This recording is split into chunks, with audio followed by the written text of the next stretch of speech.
Hello students, today we will study the first chapter of statistics for economics. So we will go for firstly economics, then after statistics. So why economics? You have perhaps already had economics as a subject for your earlier classes at school. In the 9th, in the 10th, you might have been told this subject is mainly around what the Alfred Marshall said. Alfred Marshall is actually the one of the founder of the modern economics. He said, the study of man in the ordinary business of life. The study of man in ordinary business of life. So what does it mean? When you buy the goods, you may want to satisfy your own personal needs. It may be for your family, it may be for the gift you want to give to somebody else. Then you will be considered as the consumer if you are purchasing for yourself or for your family or to somebody else. But if you are purchasing, you will be called as the consumer. But when you sell the goods to make a profit for yourself, you may be a shopkeeper, then you will be called as the seller. So two things, consumer and seller. Now the third, when you produce the goods, you may be a farmer or a manufacturing company. When you produce the goods, you may be a farmer or manufacturing company or provide services.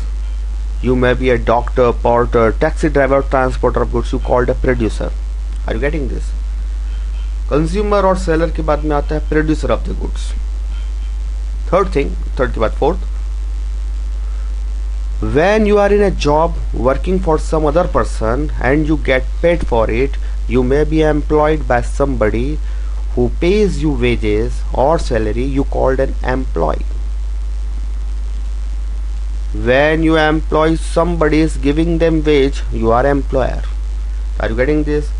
You may become a consumer, you may become a seller, you may become producer, you may become employee, and you may become employer. And in all cases, you will be called as gainfully employed and you are performing economic activities. Again, in all these cases, you are performing economic activities, and economic activities are ones that are undertaken for monetary gains. Again, I am repeating. Economic activities are ones that are undertaken for the monetary gains. That is what economist means by the ordinary business of life. So the ordinary business of life means economic activity. The ordinary business of life, it means the economic activities. So economic activities are the activities which are undertaken for the monetary gains, and it is called the ordinary business of life. और पहले क्या कहा था Alfred Marshall ने? The study of man in ordinary business of life. The study of man in ordinary business of life. तो let's see. आपके पास कुछ activities है करने को. You have to write it in your notebook also. List the different activities of the member of your family. Would you call them economic activities and give reasons? आपको अपने घर में सभी फैमिली मेंबर्स की economic activities के बारे में लिखना है और रीजन भी देना है व्हाई. और सेकंड है, do you consider yourself a consumer? Yes or no. अगर यस है तो वाई, नो है तो why. So now we are moving ahead. We can not get something for nothing. हमें थोड़ा भी नहीं मिलेगा अगर हम कुछ भी नहीं देते हैं. It means we will get something for something. हमें कुछ मिलेगा यदि हम कुछ देंगे. If you ever heard the story of Aladdin and his magic lamp. आपने अलादीन की कहानी सुनी होगी. You would agree that Aladdin was lucky guy. कि आपको लगता है कि अलादीन एक लकी गाय था. Whenever and whatever he wanted, he just had to rub his magic lamp and a genie appeared to fulfil his wish. When he wanted a palace to live, the genie instantly made one for him. When he wanted expensive gift to bring to the king when he asking for his daughter's hand, he got them at the button of her eyelid. जब Aladdin कोई भी चीज की demand करता जीनी से जिन्हें पलक झपकते ही वो सारी चीजें उसके सामने लाकर रख देता। In real life we can not be lucky as Aladdin, though like him we have unlimited wants. हाँ, ये बात जरूर है कि हमारे पास अलादीन जैसी वांट्स बहुत सारी है, unlimited wants we are having. We do not have a magic lamp, मगर प्रॉब्लम यह है कि हमारे पास में मैजिक लैम्प नहीं जो अलादीन के पास था। Take for example the pocket money that you are get to spend, if you had more of it then you could have purchase almost all the things, या ऑल द थिंग्स मैं नहीं कहूंगा, many things कहूंगा, because all things can not be purchase, what do you want. But since your pocket money is limited you have to choose only those things that you want the most. अगर आपके पास pocket money ज़्यादा है, आप ज़्यादा चीज़ों को खरीद पाएंगे। अगर पॉकेट मनी कम है, आप बहुत ही कम चीज़ों को खरीद पाएंगे और उन्हीं चीज़ों को खरीद पाएंगे जिनकी ज़रूरत आपको बहुत ज़्यादा है। और यही बेसिक टीचिंग ऑफ इकोनॉमिक्स है कि हमें स्केयर मीन्स ऑफ रिसोर्सेज, जो बहुत लिमिटेड मीन्स ऑफ रिसोर्सेज हमारे पास में है, उसमें हमारी लिमिटेड नीड्स और वांट्स को हम फुलफिल कर सकते हैं। बिकॉज हमारे पास नीड और वांट्स तो अनलिमिटेड है, लेकिन जो हमारे पास रिसोर्सेज है, जो हमारे पास वेल्थ है, वो बहुत ही कम है। तो हम प्रॉब्लम ऑफ चॉइस में है कि हम रिसोर्सेज का कौन सी वांट्स को फुलफिल करने में यूटिलाइज करें। So it is all about the basic teachings of economics. अब आपके लिए एक वापस एक एक्टिविटी है। Can you think for yourself of some other example where a person with given income has to choose which things and in what quantities he or she can buy at the price that are being charged, called the current price। आपको कुछ आप सोचिए आपके पास कुछ certain money है, like 500 rupees है या 100 rupees है, और आप सर्टेन कुछ क्वांटिटीज़ कोई प्रोडक्ट खरीदना चाहते हैं। आप मार्केट में जाइए, पता करिए कि वो प्रोडक्ट कितनी क्वांटिटीज़ में आप परचेस कर सकते हैं। आपके पास 100 रुपये हैं और पर्टिकुलर प्रोडक्ट आप कितनी क्वांटिटीज़ में आप परचेस कर सकते हैं। व्हाट विल हैपन कि यदि उसकी प्राइस बढ़ जाए तो फिर क्या होगा? Definitely you will purchase less quantity of that particular product. That is what actually the problem of economy, and we are moving ahead. Scarcity is the root of all economic problems. Scarcity means non-availability or the limited availability. Scarcity means the limited availability. और यही सारे problems की root है, जड़ है। Had there been no scarcity, there would have been no economic problem. And you would not have to study economics either. My dear students, ये economics subject का जन्म ही स्कैरसिटी की वजह से हुआ है। रिसोर्सेज लिमिटेड थे, इस वजह से इकोनॉमिक्स आया। इकोनॉमिक्स आया है for the proper optimum utilisation of scarce means of resources in our daily life we face various forms of this scarcity.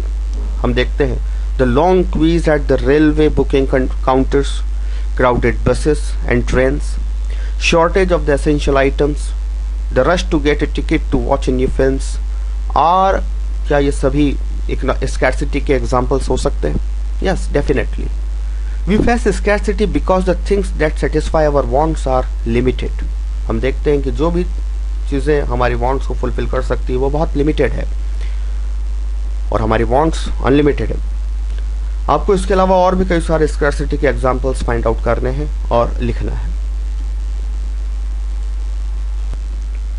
Resources से रिलेटेड हमने ये पढ़ा कि scarcity of the resources is the root of economic problem, लेकिन resources से related एक दूसरी problem और भी है, that is alternative use of resources. जैसा कि the resources which the producers have limited and also have alternative uses. Alternative uses का मतलब है इन रिसोर्सेज का यूटिलाइज हम कुछ दूसरे गुड्स के प्रोडक्शन में भी कर सकते हैं। आपके पास जो 100 रुपये है, आप उससे इकोनॉमिक्स की बुक भी परचेज कर सकते हैं और मूवी भी वॉच कर सकते हैं। इट मीन्स उस 100 रुपीज़ का आप अपनी नीड और वांट को फुलफिल भी कर सकते हैं या फिर उसका मिसयूज भी कर सकते हैं। That is what the again a problem of alternative use of resources. It may be misused also, take the case of food that you eat every day. एक एग्जाम्पल लेते हैं, जो भी आप फूड आप खाते हैं हर दिन, it satisfy your wants for the nourishment. Farmers employed in the agriculture raise the crop that the produce your food. आप जो भी खाना खाते हैं वो फार्मर्स प्रोड्यूस करता है। At any point of the time the resources in the agriculture like land, labour, water, fertiliser are given. ये सारी चीज़ें हमारा फूड बनाने में लगी हुई है, लैंड, लेबर, वाटर, फर्टिलाइजर्स। लेकिन इन सभी रिसोर्सेज का, all this resources have alternative use. इन सभी रिसोर्सेज को हम अलग भी यूज कर सकते हैं। कैसे? The same resources can be used in the production of non food crop such as rubber, cotton, jute etcetera. What will happen? अगर इन चीज़ों का प्रोडक्शन होगा तो हमारा फूड ग्रेन का प्रोडक्शन नहीं होगा। तो हमें यह भी सोचकर यूज करना है, रैशनल लॉजिकल थिंकिंग का यूज करना है कि रिसोर्सेज का बेस्ट पॉसिबल यूटिलाइजेशन क्या होना चाहिए। हमें पहले गेहूं का उत्पादन करना है या फिर रबर का उत्पादन करना है? What we have to produce first. So optimal utilisation of resources is must.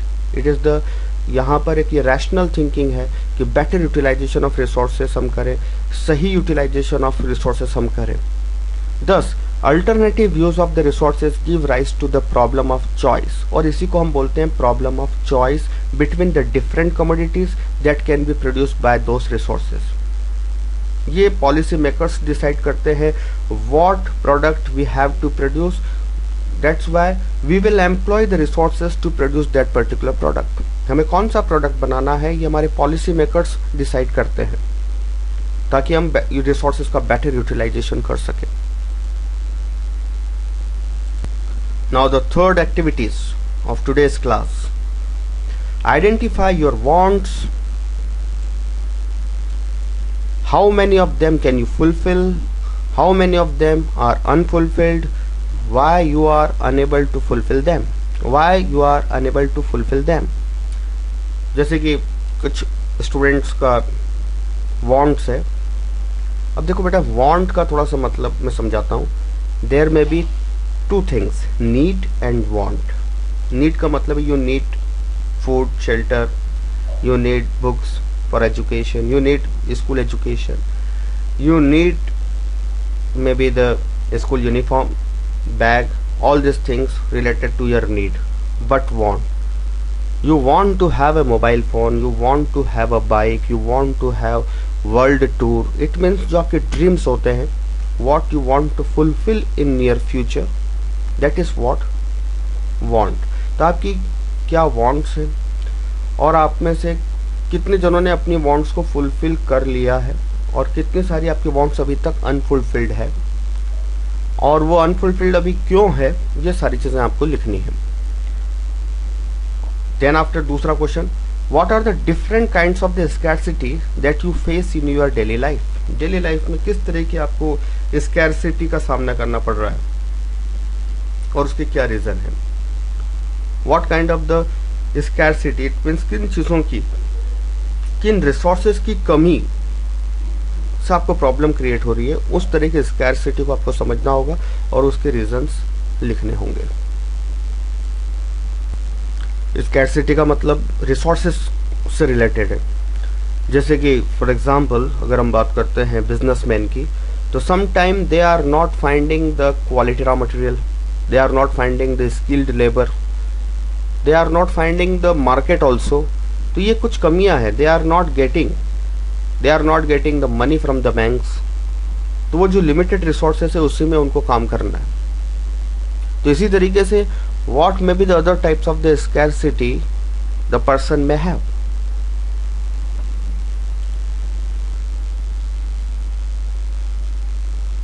Consumption, production and distribution. If you thought about it, you might have realized that economics involves the study of men engaged in economic activities. अभी तक आपने पढ़ा है कि भाई the economics is related to the man ordinary business of life. So what is consumption, production and distribution? So a person may be consumer, a person may be the seller, a person may be producer, a person may earn income, a person may give wages. So it is all actually the three activities are being performed: consumption, production and distribution. So what exactly again the consumption, production and distribution? Earlier we are having the idea about this, but we will go into the depth.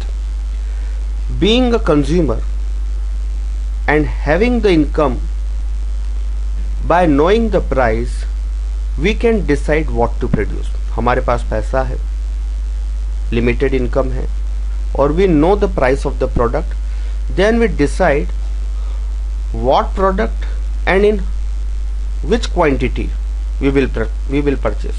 हमारे पास पैसे है, ज़्यादा है तो हम ज़्यादा quantity में product खरीदेंगे, लेकिन जैसे कि हम ड्रेस खरीदने गए तो अगर हमारे पास पैसे ज़्यादा हैं तो we will purchase the two dresses, और यदि कम है तो we will adjust. That is what, by knowing the price we take the our purchasing decision. It is called the consumption. Again, it is what the consumption. We want to know how the consumer decides given his income and many alternative goods to choose from, what to buy when he knows the price. This is the study of consumption. Then what is production? Production में भी same वही है. A producer know that which product is demanded into the market. तो वो producer वही product बनाएगा जो market में डिमांड है. Like in our country there is no demand of bicycles, traditional bicycles. अभी बाइक्स का डिमांड है, पावर बाइक्स का डिमांड है, पावर कार्स की डिमांड है. तो प्रोड्यूसर अब ओल्ड फैशन साइकिल्स नहीं बना रहे, they are producing the power bikes, latest technology cars. So the producers similarly choose what and how to produce for the market. This is the study of production. Then finally we want to know how the national income or total income arising from what has been produced in the country. Whatever consumed, whatever produced, sum of all production is called gross domestic product, और that is called the national income. और ये सारी income सारे देश के सभी लोगों की इनकम है, इन द फॉर्म ऑफ प्रॉफिट जो बिजनेसमैन ने कमाया, इन द फॉर्म ऑफ इंटरेस्ट जो जिसने भी पैसा दिया है लोन के फॉर्म में और उसको इनकम मिली in the form of interest, in the form of salaries, wages, rent. ये सभी की इनकम है because they have contributed in the GDP, और ये सभी लोगों को पैसा मिला है.